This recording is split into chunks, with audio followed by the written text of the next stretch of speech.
कक्षा 6 की एनसीईआरटी पढ़ना है। दूसरा पाठ है पाषाण काल। पाषाण काल में पोस्ट में लिखा हुआ आखेटक, संग्राहक और उत्पादक। ये इसका मतलब क्या होता है पहले वो समझ लो, फिर मानव इन अवस्थाओं से कैसे गुजरा वो भी समझा देंगे। जब इतना चीज़ें समझ जाओगे तो अपने आप जो क्वेश्चन पूछेगा वो पकड़ लोगे। ठीक है, देखो जैसे पाषाण का मतलब क्या होता है, पत्थर। ऐसा काल जिसमें पत्थरों का अधिक से अधिक उपयोग किया जाता था, ऐसे काल को क्या कहा जाएगा, पाषाण काल। कल जो है हमने इतिहास का विभाजन पढ़ाया था। 3 प्रकार के मतलब 3 कालों में बांटा गया है, प्राक-ऐतिहासिक काल, आद-ऐतिहासिक काल और ऐतिहासिक काल। तो प्राक-ऐतिहासिक काल में भी ये पाषाण काल आया। ठीक है, जो प्राक-ऐतिहासिक काल था उसी में ये पाषाण काल आएगा। अब देखो पाषाण काल कहाँ से लगभग शुरू होता है, तो शुरू तब से होता है जब मानव इस पृथ्वी पर पैदा हुआ, तब से पाषाण काल शुरू हुआ है। ठीक है, लगभग 2 करोड़ वर्ष पहले मानव जो है बंदरों के रूप में धरती पर आया। प्राइमेट्स जिनको बोलते हैं, प्राइमेट्स जो है उनके अवशेष जो मिलते हैं लगभग 2 करोड़ वर्ष पहले वो पेड़ों पर रहते थे, उछल कूद मचाते थे जैसे आज के लंगूर हैं, बंदर है, वो सब है। फिर उसके बाद धीरे धीरे धीरे धीरे इनमें क्रमिक विकास हुआ। फिर कभी भूगोल में मानव विकास पढ़ाएंगे तो बता देंगे कैसे विकास हुआ। बस ये जानो विकास होते होते आज से लगभग 2 लाख साल पहले जो आधुनिक मानव है, जो हम लोग हैं, वो बोलते हैं होमो सेपियंस। तो आज से लगभग 2 लाख साल पहले धरती पर होमो सेपियंस आए, यानी हम लोग आए। ठीक है, अभी हम बताए आज से लगभग 2 लाख साल पहले मानव में जो प्राइमेट्स थे उन जीवों में परिवर्तन आया और अंतिम रूप से होमो सेपियंस बन गए। ठीक है, मानव शास्त्रियों के अनुसार उनमें कुछ परिवर्तन आ गए जिस कारण से मानव में बुद्धि का विकास हुआ, दिमाग का विकास हुआ। तो ये पहला परिवर्तन क्या था कि वो 2 पैरों पर खड़ा होकर चलने लगा। अब देखो 2 पैरों पर खड़ा होकर चलने से क्या है, शिकार कोई आ रहा है दूर से तो झुक, मतलब 4 पैरों पे अगर कोई है जानवर तो उसकी ऊंचाई कम होगी। अगर 2 पैरों पे हो गया तो उसको दूर तक दिख रहा है कि नहीं, दूर तक दिख रहा है तो उसको शिकार करने में आसानी हुई। 2 पैरों पे पहले कुछ देर के लिए खड़ा होता था, अभी भी तुम देखोगे बंदर कभी कभी खड़े हो जाते हैं कि नहीं, दूर तक देखना हो तो 2 पैरों पे खड़े हो जाते हैं। अभी हमको भी दूर तक देखना होता क्या होता है, पंजे के बल खड़े हो जाते हैं, थोड़ा और ऊंचा होकर देखते हैं क्या है। ठीक है, तो 2 पैरों पे खड़ा होने की वजह से वह दूर तक देख रहा है। दूसरा परिवर्तन क्या आया, उसमें अंगूठे का विकास हुआ। अंगूठा जो है पकड़ को मजबूत करता है। जानवरों में देखोगे उनका अंगूठा अलग नहीं होता है, मनुष्य का अंगूठा ये वाला हिस्सा देखो ज़्यादा लचीला है कि नहीं, उनका इसे सटा रहेगा। जब सटा रहेगा तो किसी चीज़ को पकड़ना तो उतना बढ़िया ग्रिप नहीं बनेगा जितना बढ़िया, जैसे किसी चीज़ को पकड़ना है, मान लो मारकर पकड़े हो तो ये पकड़ोगे तो अंगूठा नीचे से लग गया, ये ऊपर से लग गया, तो पकड़ बनाने में आसानी होगी नहीं। बड़े पत्थर के औजार उठा के फेंकेगा, ये औजार बनाना है, भाला पकड़ना है तो ये इधर से पकड़ेगा तो ग्रिप बन रहा है कि नहीं मजबूती से। तो अंगूठे का विकास होने के भी कारण मनुष्य को शिकार करने में आसानी हुई। ठीक है, उसकी दृष्टि जो है त्रिविमीय हो गई, 3 डायमेंशन हो गया। 3 डायमेंशन मतलब हो गया कि वो लंबाई चौड़ा, जैसे फोटो देखते हो किसी का, फोटो देखे तो पता नहीं चलेगा कि ये पीछे कितना मोटा है। 2D में है, 2 डायमेंशन है, लंबाई चौड़ाई दिख रही है, लेकिन वीडियो देख रहे हो क्या, 3 डायमेंशन है। तो मनुष्य की आँख जो है उस समय परिवर्तन आया और वो किसी चीज़ की लंबाई चौड़ाई के अलावा गहराई में देख लिया। ठीक है, और उसकी जो है मस्तिष्क के आकार और क्षमता भी बढ़ने लगी। इसी कारण से जो है मनुष्य धीरे धीरे शिकार करने में आगे बढ़ा, और आगे बढ़ा तो फिर उसके लिए नाखून तो है नहीं, दांत बहुत मजबूत है नहीं। जैसे तुमको हिरन मारना है, अब हिरन जा रहा है, पंजे से मारेगा मराएगा नहीं, दांत से उसका गला दबा नहीं पाएगा, उससे पहले भाग जाएगा, पता चला तुम्हीं को मार देगा। ठीक है, तो वो पत्थर के औजार बनाने लगा। जब पत्थर के औजार बनाने लगा तो उसी काल को क्या कहेंगे, पाषाण काल। पाषाण काल को 3 भागों में बांटा गया है, पूरा पाषाण काल, मध्य पाषाण काल और नव पाषाण काल। ये लगभग 2 लाख पहले, मतलब जितना भी पहले से शुरू है, ये सबसे प्राचीन स्थिति है। ठीक है, इस समय देखो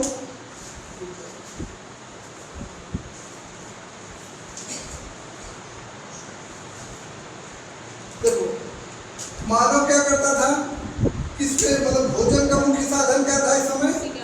शिकार करना। ठीक है, अच्छा बताओ, तो शिकार करना रहेगा तो मनुष्य इस समय कहाँ रहेगा? जहाँ आसानी से शिकार मिल जाए और आसानी से पत्थर मिल जाए, दोनों चीजें हैं। पत्थर नहीं मिलेगा तो शिकार मिलके ही क्या करेगा, और पत्थर ही पत्थर है, वहाँ शिकार नहीं है तब भी कुछ नहीं कर पाएगा। तो इस समय मनुष्य जो है ऐसी जगहों पे रहता था जहाँ पे आसपास के क्षेत्रों में पत्थर उपलब्ध हो। पत्थर मान लो 2-4-5 किलोमीटर दूर भी उपलब्ध है, तब भी वहाँ से पत्थर लेके आएगा, कहाँ रुकेगा? वहाँ जहाँ पे शिकार आने की संभावना ज़्यादा हो। तो नदियों के किनारे, तालाबों के किनारे इस समय मनुष्य रहता था, खुले आकाश में सोता था। जैसे बंदर अंदर है वो कहीं भी सो जाएंगे ना, वही स्थिति है। लेकिन जो है वो क्यों ऐसी जगह पर रहता था? क्योंकि शिकार कभी न कभी पानी पीने आएगा, तो पानी पीने आएगा तो हमको खोजने की जरूरत नहीं है। तो मान लो किसी झील के किनारे बैठा है, पानी पीने आया तो शिकार करेंगे। तो खुले आसमान में रहता था, घर नहीं था, कहाँ रहता था? खुले आकाश। देखो, भोजन हो गया तुम्हारा शिकार, और दूसरा क्या हो गया? खुले आकाश में रहना।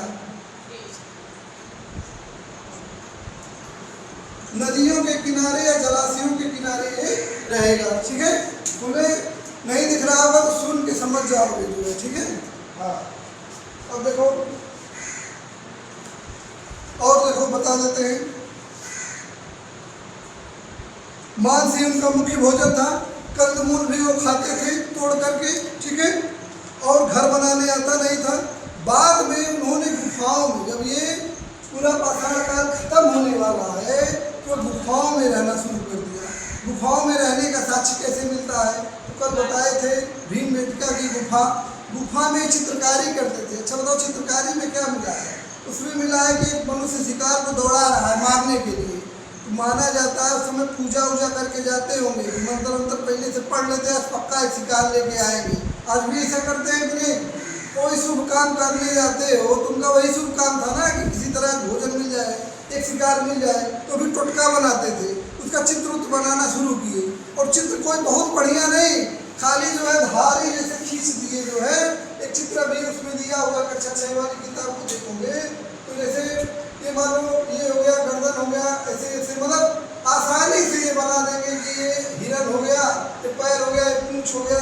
मतलब अभी उनको चित्र बनाने नहीं आ रहा। जैसे पशुओं से कहो चित्र बनाना, बना पाएंगे? नहीं बना पाएंगे। उतना दिमाग का विकास नहीं हुआ कि चित्र बना दे। तो भीमबेटका की गुफाओं से चित्र मिला है, यानी वो गुफाओं में रहना शुरू कर दिया। पहले खुले आकाश में रहते थे, फिर गुफाओं में रहना शुरू कर दिया। ठीक है, अब देखो चित्र बनाना सीख लिया। हड्डी के औजार रखते थे। जैसे हड्डी क्या है? मजबूत भी है और उसे शिकार करने में आसानी है, और हल्का है तुलनात्मक रूप से, बना बनाया गढ़ा हुआ मिल गया। ठीक है, तो हड्डी का भी प्रयोग करने लगे औजार के रूप में। ठीक है, अब देखो, अब इस युग में मानव कैसे रहता था? झुंड बना के रहता था। जैसे बंदरों का झुंड देखे हो ना, ऐसे मानव भी झुंड बना के रहता था। क्यों झुंड बना के रहता था? ताकि दूसरे भी शिकारियों से बचा जा सके और अपने शिकार करने में आसानी हो। अकेले शिकार करने जाओगे उतना बड़े शिकार नहीं कर पाओगे, लेकिन झुंड में रहोगे तो शिकार करना आसान हो जाएगा कि नहीं? समझ गए? अब देखो कैसे शिकार करते थे, तो ये बता ही दिए शिकार कैसे करते थे। वह जंगली जानवरों का पत्थर की सहायता से, पाषाण के औजारों के, हड्डी के औजारों से शिकार करते थे। ठीक है, और ये विशुद्ध रूप से उनका जीवन शिकार पर निर्भर था। और शिकार पर निर्भर था तो इसी शिकार को ही हम लोग कहते हैं आखेट। शिकार को दूसरे शब्दों में क्या कहेंगे? आखेट। तो इस समय मानव का जीवन कैसा था? आखेटक था, यानी कि शिकारी था। ठीक है, इतना समझ में आया? अब देखो मध्य पाषाण काल आ गया। उसी पास मतलब ये अलग अलग नहीं है, उसी में बढ़ते जा रहा है। तो जहाँ से मध्य पाषाण काल माना जाता है, पशुपालन शुरू हो गया, वहाँ से मध्य पाषाण काल आ गया। ठीक है, एक चीज और इसमें बताना भूल गए, आग की जानकारी इनको हो गई थी। आग के बारे में जानकारी हुई। और आग की जानकारी कैसे हुई इनको? पत्थर से पत्थर रगड़ रहे थे। किस लिए रगड़ रहे थे? वैसे ही क्यों रगड़ रहे थे? औजार बनाने के लिए। और आग निकालने लिए नहीं, पता नहीं आग निकलेगी, वो औजार बना रहे थे। पशु को मारा जाएगा, पता चला गलती से उनको पता चल गया कि रगड़ने से चिंगारी निकलती है, तो जान गए तो पका करके मांस खाना शुरू कर दिए। ठीक है, इस समय के औजार को सुडौल नहीं दिखेंगे, बहुत नुकीला नुकीला नहीं दिखेंगे कि भाला की तरह हो, वो टेढ़ा वड़ा कुछ भी पाएंगे, बस जो भी बन रहा है थोड़ा बहुत बना पा रहे थे, उससे ज़्यादा उनके पास बुद्धि भी नहीं है। धीरे धीरे विकास होगा। ठीक है, इस समय देखो दुनिया में जो सबसे बड़ी क्रांति हुई है ना, उसमें सबसे पहली क्रांति है आग की खोज। अगर आग नहीं होता ना तो हम लोगों की ज़िंदगी अधूरी होती, खाना ही नहीं खा पाते पचा करके। दूसरा क्या है, दूसरी क्रांति जो आएगी वो पहिए का खोज। ठीक है, और तीसरी क्रांति आएगी औद्योगिक क्रांति, और चौथी क्रांति आएगी सूचना की क्रांति। तो पहिए की क्रांति, देखो बिना पहिए का और बिना आग का मानव का जीवन संभव ही नहीं है। ठीक है, बिना पहिए और आग की कोई चीज़ हो पाएगी? कहीं तुमको जाना है, अपने घर यहाँ से घर जाना है, बिना पहिए का संभव है? तो मतलब अरे क्या नाम है, आगे जो नौपाषाण काल आएगा उसमें पहिए की खोज हो गई। ठीक है, अब देखो अब मध्यपाषाण काल में क्या हुआ, उपकरण धीरे धीरे छोटे होने लगे। जैसे तुम लोगों के पास पहले क्या था, कंप्यूटर खूब बड़ा था। पहले पहले कंप्यूटर बना तो जितना बड़ा एक कमरा था उतना बड़ा कंप्यूटर होता था, बटन दबाने के लिए उस पर चढ़ना पड़ता था सब लोग। ठीक है, धीरे धीरे कंप्यूटर छोटे छोटे होते होते गया, एक कमरे में आ गया, टेबल पे आ गया, टेबल के बाद तुम्हारे बैग में आ गया लैपटॉप के रूप में, अब लैपटॉप के बाद तुम्हारे जेब में आ गया। तो जब किसी चीज़ में सुधार होता है तो उसका आकार छोटा होने लगता है, कॉम्पैक्ट हो जाता है। तो ऐसे ही जब इनके पास दिमाग बढ़ा तो जो बड़े बड़े औजार बना रहे थे, जिसको लेके दौड़ ही नहीं पा रहे हो, शिकार भाग जा रहा आगे से, दौड़ा फेंक ही नहीं पाए, तो छोटा बनाए लेकिन नुकीला बनाए, धारदार बनाए, ताकि छोटे भी हथियार से फेंके तो उसको लगे तो मर जाए। समझ में आ रहा है? ठीक है, तो औजार छोटे होने लगे, छोटे उपकरण। अब देखो धीरे धीरे वातावरण गर्म होने लगा। देखो ये जो पहले वाला काल बताया, ये पूरे पृथ्वी पर बर्फ जमी हुई है, प्लीस्टोसीन काल कहा जाता है। पूरा धरती बर्फ से ढक गई थी। किस कारण से ढकी थी ये बाद में कभी भूगोल पढ़ाएंगे तो समझा देंगे। ठीक है, बर्फ पिघलने लगी। जब बर्फ पिघलेगी तो क्या होगा, पानी आएगा, पानी आएगा, जमीन खाली हुई, गर्मी बढ़ी तो धीरे धीरे घासें उगना शुरू हुई। अब इन घासों को मनुष्य ने खाना शुरू किया। कुछ बढ़िया बढ़िया घासें तोड़ के लाते हैं, अभी भी हम लोग घास खाते हैं कि नहीं? घास खाते हैं। साग क्या है, एक प्रकार की घास ही ना है। ऐसे बहुत सारी सब्जियां, धान गेहूँ, ये सब क्या है, घास तो है। बस उसको मतलब हम लोग उसके दाने निकाल के खाते हैं, लेकिन उत्पन्न कैसे होता, घास से। जब नई घासें उत्पन्न हुई तो मनुष्य ने जाना कि इसको भी खाया जा सकता है।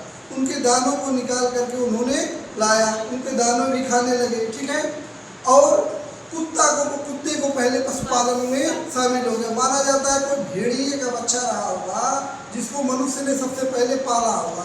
तो धीरे धीरे पशुपालन शुरू हो गया मध्यपाषाण काल में। ठीक है, छोटे छोटे खरगोश, हिरन जैसे नए जीव आए, उनको मारना भी आसान था, उनसे भोजन भी एकत्र करना आसान था। ठीक है, तो अब मानव क्या हो गया, धीरे धीरे देखो अब देखो नवपाषाण काल में क्या क्या हुआ।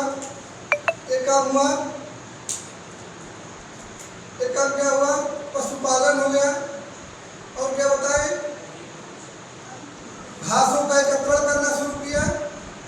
ठीक है, घासों का एकत्रण मतलब यही जो आज अनाज देख रहे हो, इन्हीं के पूर्वज उस समय घास के रूप में मिलते थे। अब धीरे धीरे वो खेती करने लगे।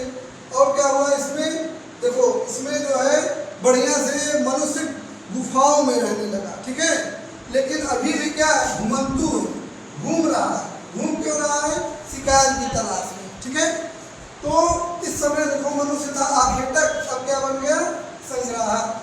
संग्राहक मतलब इकट्ठा करने वाला। ठीक है, मनुष्य पहले पहले था आखेटक, फिर ये बन गया संग्राहक। और फिर आगे देखो नवपाषाण काल में क्या होता है। नवपाषाण काल में अब देखो धीरे धीरे मानव जो है धीरे धीरे समझना शुरू कर दिया,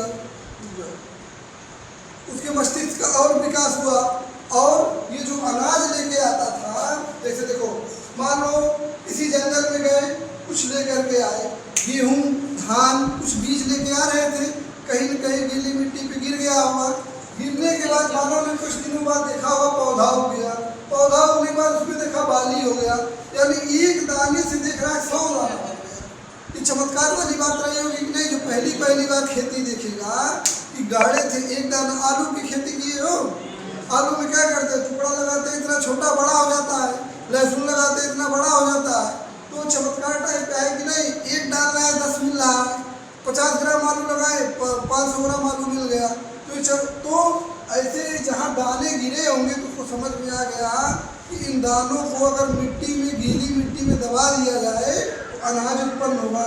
तो यहीं से मानव कृषि करना जान जाएगा कि नहीं, जान गया। अब देखो, जब कृषि करना जान गया तो खेतों की रखवाली करनी पड़ेगी कि नहीं, खेतों की रखवाली करनी पड़ेगी। तो खेतों की रखवाली करने के लिए इकट्ठा होकर रहने लगे तो क्या बन जाएगा, गांव बनेगा कि नहीं, बन गया। और देखो, इन्हीं सामानों को ढोना है तो उसी समय पहिए का आविष्कार हुआ। पहिए का आविष्कार भी गलती से हो गया। माना जाता है कि कोई पत्थर काट रहे होंगे, देखे होंगे पत्थर कुछ इस प्रकार का रहा होगा, काटने के बाद लुढ़क के खूब दूर चला गया। इनको समझ में आ गया होगा कि अगर इस आकार का बनाया जाए तो लुढ़कने में आसानी होगी। तो सामान को उस पर धीरे धीरे लुढ़काने वाला काम शुरू किए तो पहिए का आविष्कार हो गया।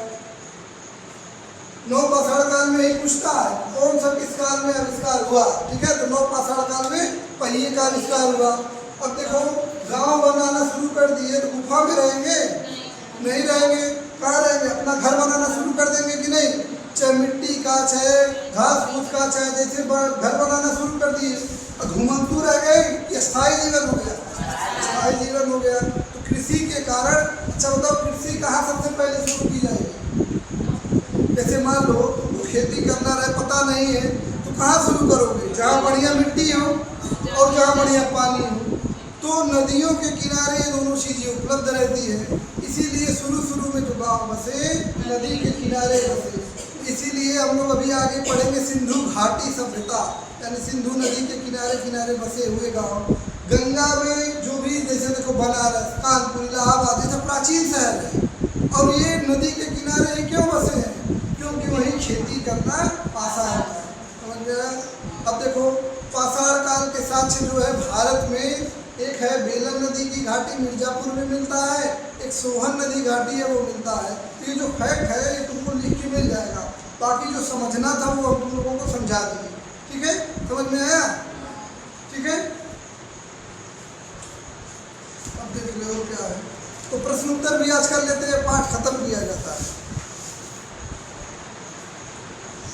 अब धीरे धीरे जो है वो औजारों को और पैना बनाने लगे। अब देखो, खेती करने लगे, अब खेती करने लगे तो तुमको काटना पड़ेगा ना गेहूँ काटना पड़ेगा, तो पत्थर को ही खूब एकदम धारदार बनाने लगे, तो फलक आने लगा, उसमें धार आने लगा, तो ठीक है, धार को ही फलक बोलते हैं। तो फल को मतलब नवपाषाण काल में खूब धारदार हथियार आने लगेंगे, ठीक है। और हथियार छोटे हो गए। अब मिट्टी के बर्तन बनाना भी शुरू कर दिए, गांव में रहने लगे, घर बना लिए तो बर्तन भी चाहिए खाना बनाने के लिए, नहीं तो मिट्टी के बर्तन भी बनाना शुरू कर दिए, गगरे बनाना शुरू कर दिए, और इसमें चित्रकारी का भी साक्ष्य मिलता है, ठीक है। अब देखो, मूंछ की टोकरी भी बनाने लगे। और नवपाषाण काल के अंत में आते आते, नवपाषाण काल जब समाप्त होने वाला था तो मनुष्य ने धातु का प्रयोग शुरू कर दिया, ठीक है। ये समाप्त होने वाला है अभी, तभी धातु का भी प्रयोग कर दिया।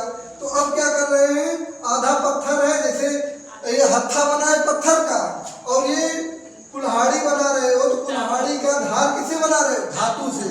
और मानव के द्वारा जो सबसे पहले धातु प्रयोग की है उसका क्या नाम है, तांबा, ठीक है। अब मनुष्य ने इसके अंतिम काल में तांबे को पिघला करके उससे धातु निकालना सीख लिया। तो यहाँ से क्या हो गया, तांबे की सबसे पहले धातु आई। अब तांबा और पाषाण, तांबा और पत्थर एक साथ प्रयोग किया जा रहा है, तांबा और पत्थर का एक साथ प्रयोग किया जाएगा, तो इसको क्या बोलेंगे, ताम्र पाषाण काल, ठीक है। अब कोई पूछते ताम्र पाषाण काल क्या है, तो बोलेंगे एक ऐसा काल जिस समय तांबे और पत्थर का एक साथ प्रयोग देखने को मिलता है, तो ऐसे काल को ताम्र पाषाणी काल कहते हैं। ये कब आया, नवपाषाण काल के अंत में आया, ठीक है, इतना समझ में आया। अब देखो, तांबे के बाद जो धातु प्रयोग में आई वो हो गया टिन, और जब तांबा और टिन मिलेगा तो इससे बनेगा कांसा। सिंधु घाटी सभ्यता में जो प्रयोग किया जाता है वो कांसा है। तो समझ में आ गया होगा मानव का विकास। एक बार और समझा दे शॉर्ट में, देखो नहीं रहने तो सुन, 1 मिनट लगेगा। देखो, पाषाण काल था, पाषाण काल को 3 भागों में बांटा गया, पूरा पाषाण काल। इस समय मनुष्य शिकारी था, शिकार करने के लिए बड़े बड़े पत्थर लेके दौड़ता था, ठीक है। तो खुले आकाश में रहता था, इस समय उसका जीवन पूरी तरह से शिकारी था, ठीक है। मध्य पाषाण काल में पशु का शिकार करने के बजाय उसने पशुपालन सीख लिया। अब शिकार करना भी आसान हो जाएगा। और पहला पशु जो पाला उसने क्या पाला, वो कुत्ता, ठीक है। अब देखो घासों का एकत्रण करना भी शुरू कर दिया इसी समय, और घुमंतु जीवन लेकिन उसका बना रहा। घास को एकत्रण करते थे और अनाज जैसे जहाँ उगरा वहीं जाते थे, खा के फिर घूमने लगते थे शिकार की तलाश में, यानी मुख्य भोजन एक रूप से शिकार ही था। नवपाषाण काल आया। नवपाषाण काल में यही जो घासें एकत्र कर रहे थे, इनका वो कृषि करने लगे, यानी धान गेहूं इत्यादि की खेती करने लगे।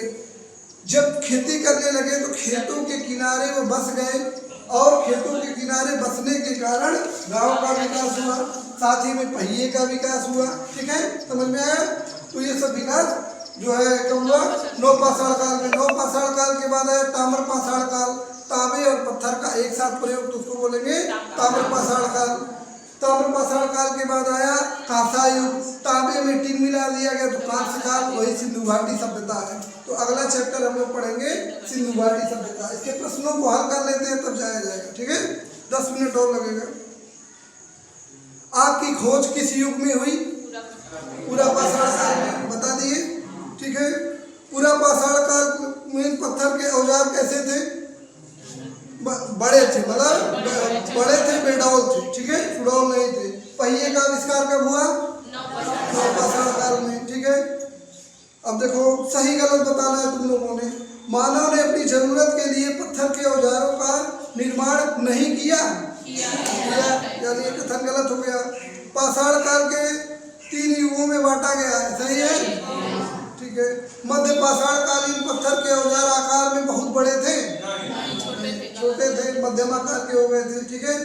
कुत्ता मानव का प्रथम पालतू पशु है, सही है।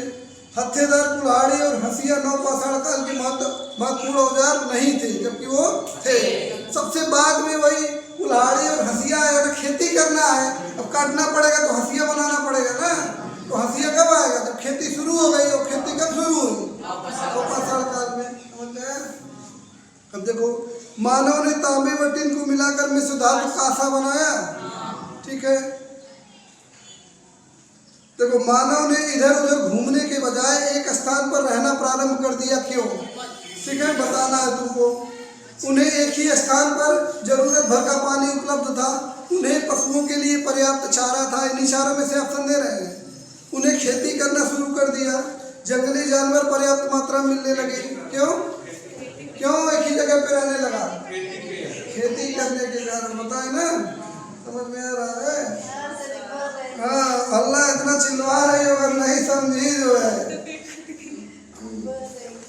टेस्ट होगा तब पता चलेगा। अभी तुरंत पढ़ा रहे लग रहा है बहुत आसान है जो है। अभी जब 1 हफ्ते बाद शनिवार को टेस्ट होगा तब देखना कितना हो रहा है। अगला पाठ हम लोग पढ़ेंगे सिंधु घाटी सभ्यता। इन दोनों का लिखा हुआ नोट्स तुम लोगों को मिल जाएगा, नहीं तो 1 घंटा चाहे तो और बैठा के लिखवाएंगे, समय कटेगा, कोई फायदा है नहीं, ठीक है। तो सोमवार को आना, 2 पाठ का नोट्स ले लेना तुम लोग। यही 6-7 असली संख्या हमको लग रही है, इतना ही बच्चे पढ़ेंगे, ठीक है। बाकी सब 100 वाले थे।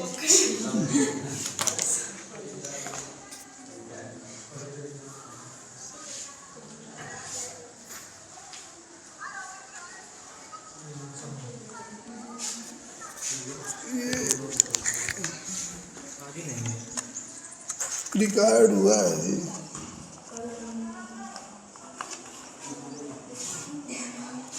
रिकॉर्ड हो रहा है। अच्छा, कल वाला नोट्स है, आगे पीछे हुआ है।